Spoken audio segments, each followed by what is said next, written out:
Olá pessoal, esse vídeo tem por objetivo apresentar para vocês a planilha 2 ligada à metodologia de planejamento estratégico, cujo foco principal é ajudar na realização do diagnóstico interno e externo da empresa. Então, essa matriz tem algumas abas, eu vou procurar explicá-las aqui, vocês vão ver que muita coisa já está sendo vista em sala de aula. E começamos com algumas instruções bem básicas, né, indicando que uma sequência que vocês devem realizar. Então, preencham os quadros 2.1, 2.2, 2.3, produtos, clientes, segmentos e competição. Vou já explicar um pouquinho melhor, mas não necessariamente todas as equipes devem preencher o 2.1 e o 2.2. Em alguns casos, para alguns tipos de negócio, pode fazer sentido realizar uma análise competitiva para produtos, focado em produtos específicos ou linhas de produtos.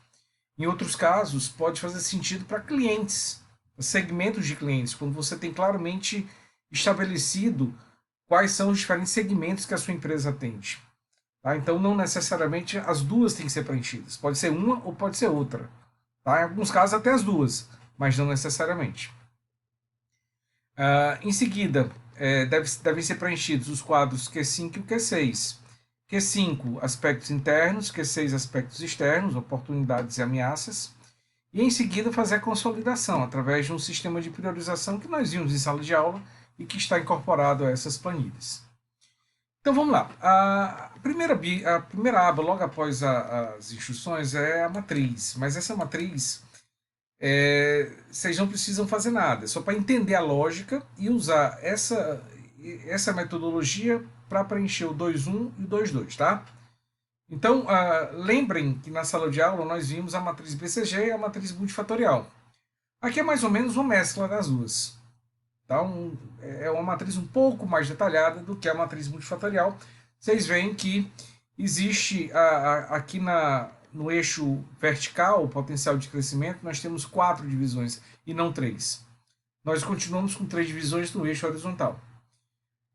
O eixo vertical, então, estabelece o potencial de crescimento do mercado.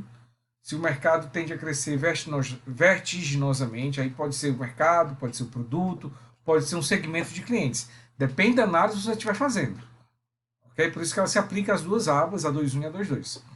Então, a nossa linha de produto pode tender, a linha de produto que a gente está analisando, incluindo nessa análise também os concorrentes, podem crescer vertiginosamente, podem ter um crescimento leve, estagnado ou em decadência.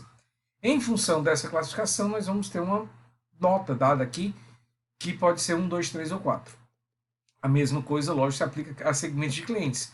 Pode existir um determinado segmento de clientes, sei lá, indústrias, ou escolas, ou serviços, ou bancos, que tendem a crescer de forma muito forte, leve, estagnada, etc. O eixo horizontal trabalha a participação no faturamento.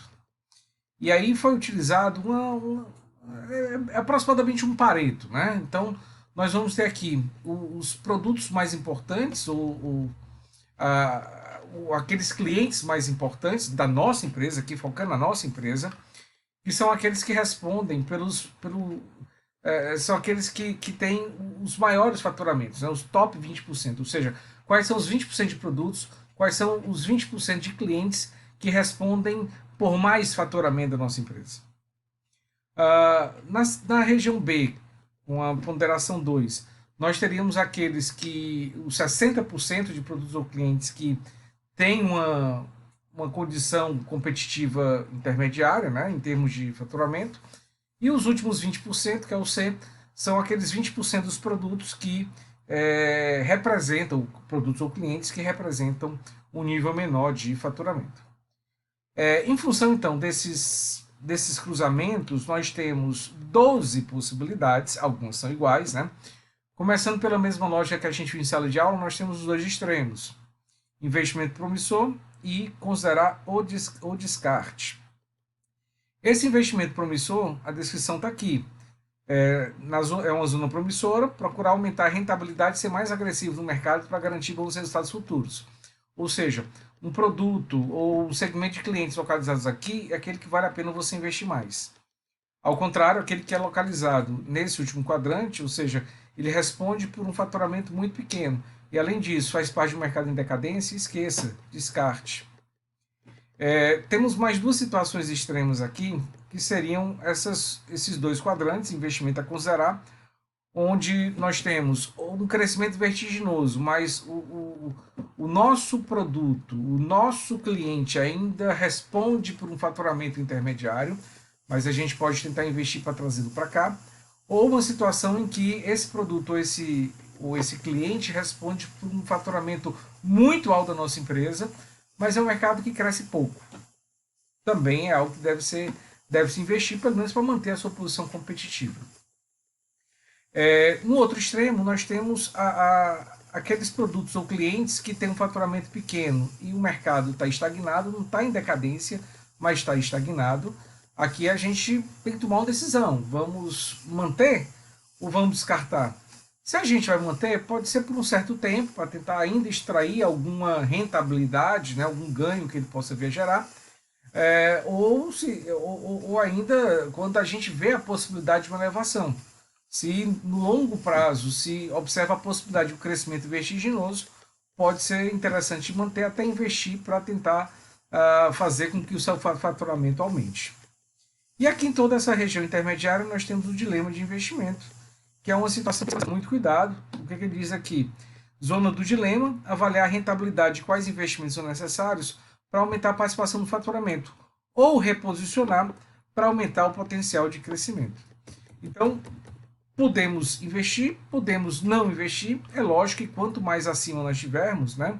Se a gente tiver um desses três quadrantes mais acima, maior a tendência que ao contrário, quando se está nesses quadrantes um pouquinho mais abaixo, embora estejam na mesma categoria, há esse dilema, mas a tendência é que esse investimento não seja realizado.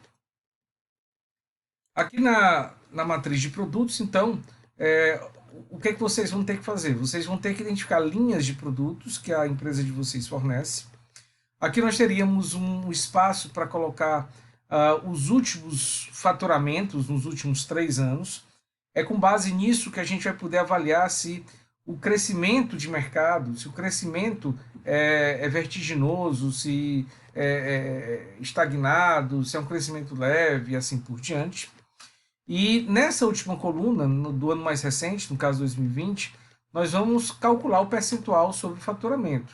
Aqui tem inclusive um Pareto que pode nos ajudar a estabelecer. Então, aqui eu vou tentar separar, de acordo com aquela vinculação, né, dos top 20, dos 60% intermediários e dos 20% menores, quais são os produtos que eu vou alocar em cada uma das categorias. E aí nós temos a participação no faturamento alta, média e baixa.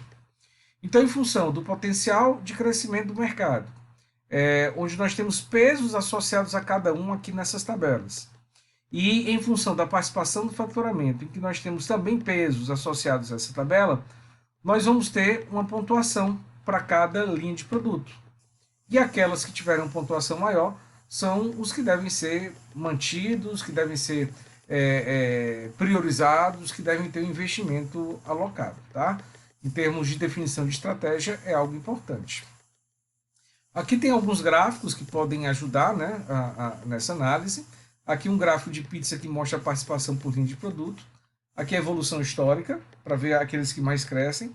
E aqui um Pareto, para dar uma ideia um pouco mais clara de quais são os 20% de clientes mais importantes. A planilha 2.2 de clientes é idêntica. E a 2.3, que é voltada a uma análise tanto interna quanto externa, foi a que nós vimos em sala de aula, em que vocês vão escolher alguns critérios competitivos, vão escolher os concorrentes que devem ser comparados, vão fazer uma avaliação comparativa, né? Especificando para cada critério, para cada concorrente, qual é a classificação dada, sempre de forma comparativa. Então, por exemplo, vocês devem começar a análise olhando política de preço, tá? Qual dessas empresas é mais competitiva em relação à política de preço? Nesse caso aqui, claramente a empresa Y, que teve uma nota excelente. Depois vem a nossa empresa e o X, teve uma nota bom. Depois o W com médio, depois o Z com fraco. E assim por diante. Em função dessa escala, em função dessa ponderação e em função do peso dado para cada um dos critérios, é estabelecida uma nota tá? Para cada uma das empresas, que permite identificar qual delas é mais competitiva. Esse gráfico traz essa informação. A gente vê que a nossa empresa é a segunda, né? E aqui a gente vai analisar critério a critério, elemento a elemento, já que se eu quero fazer uma intervenção, aí é que entra a questão das forças e fraquezas. Eu posso identificar o que eu preciso melhorar internamente. Se é a qualidade do produto, do serviço, se é tempo de entrega, enfim. E aqui abaixo nós temos aquela tabela das forças de Porter, que também é muito importante para tentar identificar quais são as principais forças competitivas que impactam no nosso negócio e que a gente tem que ter mais cuidado quando for definir a nossa estratégia. Tá? Também já foi explicado em sala de aula. Nas abas 5 e 6, vocês vão fazer a identificação de quais são as forças e fraquezas, oportunidades e ameaças. Na primeira, aspectos internos, aqui nós temos as perspectivas dentro do BSC, as 4 perspectivas, e aqui alguns itens dentro de cada uma delas que podem ser considerados. Lógico, tendo uma visão interna. Lucratividade, por exemplo, é uma categoria. Aí eu posso dizer, eu tenho um ponto fraco, que é uma baixa lucratividade. Eu tenho um ponto fraco, que é um baixo endividamento. Eu tenho um ponto fraco, que é um custo elevado. Eu tenho um ponto forte, que é uma boa qualidade percebida pelo cliente, e assim por diante. Você vai então colocar qual é o ponto forte e o ponto fraco. Coloquei aqui 2 espaços, isso aqui pode ser uma análise do aluno 1 ou do aluno 2, já que o trabalho pode ser feito em dupla, tá? E aí no final é feita uma média entre a opinião dos 2 alunos, baseado nessa tabelinha aqui. Em função da categorização é alocado um peso e aí é feita uma média entre eles. A ideia é que mesmo que você tenha muitos fatores fortes e fracos, apenas aqueles mais importantes sejam levados para uma matriz SWOT, que vai ser objeto da terceira planilha. Então, é por isso que essa priorização deve ser feita. A gente pode ter muita coisa aqui colocada, mas a gente vai eleger uma quantidade.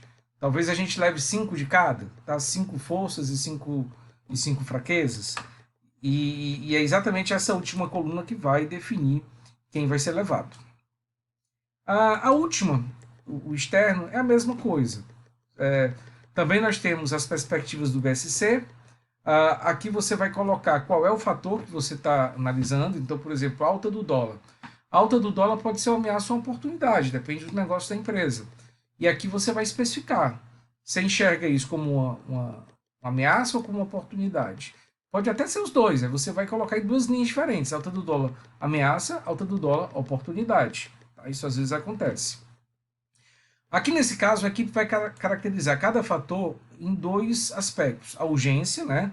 Ou seja, em quanto tempo essa oportunidade ou essa ameaça vai se manifestar. Lógico que quanto mais cedo, maior pontuação, porque vai gerar um impacto mais rápido. E o impacto, qual o impacto que essa oportunidade ou ameaça tem potencial de gerar no negócio. Tira-se a média do primeiro, tira-se a média do segundo, e em seguida multiplica os 2.